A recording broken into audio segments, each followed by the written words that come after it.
বল, তুই কি মুড়ি মাখার সাথে জিলাপি পছন্দ করস? মাথা খারাপ নাকি? মুড়ি মাখা আর জিলাপি দুইটা দুই পৃথিবীর মতো, এক হইলেই ধংঘর্ষ।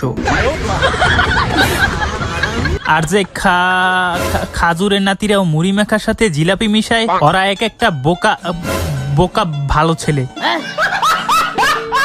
যাক, তোর কপাল ভালো, তুই কোনো গালি দেস নাই, তাহলে আজ তোর মুড়ি মাখার সাথে জিলাপি খাওয়া লাগতো। কিন্তু কেন? কেন তুই শুনোস নাই ভিলেজে এস র্যাঙ্ক সিকিউরিটি মিশন চালু করা হয়েছে? যে এই রমজান মাসে একটা গালি দিবে তারে চাইপা দৌড়া মুড়ি মাখার সাথে জিলাপি খাওয়ানো হইবে। কি? আরে শরবতের বাচ্চা, তুই আমার আগে কস নাই কে? আর একটু হইলি তো গালি দিয়ে ফেলাইছিলাম। না ভাই, আমি যাবো না, তুই যা। কেন, কি হইছে?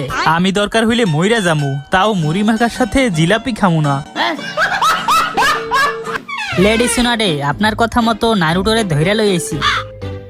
আরে শরবতের বাচ্চা, তুইও এইখানে? তার মানে তুইও গালি দিছস? এখন রেডি হয়ে যা মুড়ি মাখার সাথে জিলাপি খাওয়ার জন্য।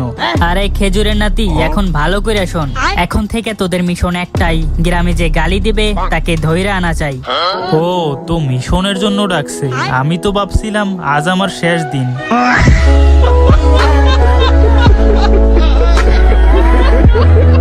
101, 102, 120, 129। এই রোজার দিনে রোদে দাঁড়াইয়ে থাকতে থাকতে আমার মাথা খারাপ হয়ে গেছে, আর ওইদিকে ও পুশ আপ মারতেছে। তুই কি রোজা রাখোস নাই? আমি কি তোর মতো নাকি? আমি রোজাও রাখি আর শরীরও ফিট রাখি। কিন্তু ওই আলুর চপের ঘরে বেগুনি এখনো আইতেছে না কেন? তুই হয়তো আমাদের মিশন ভুইলা গেছস, যে গালি দিবে তাকে শাস্তি দেওয়াই আমাদের কাজ, কিন্তু তুই নিজেই গালি দিতেছস। আরে গালি কই দিলাম? এই যে বললি শরবতের বাচ্চা। আরে এটা গালি না তো। শোন শরবতের বাচ্চা, বাঙ্গির নাতি, খেজুরের বিচি, জিলাপির প্যাস, বেগুনের ঘরে বেগুনি, এগুলা কোনো খারাপ গালি না, এগুলো হালাল গালি, যা রোজা রাইখাও দেওয়া যায়।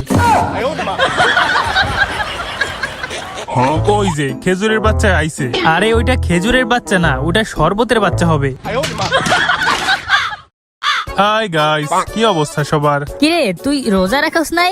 রাখছি তো, ভাঙ্গা লাইছি।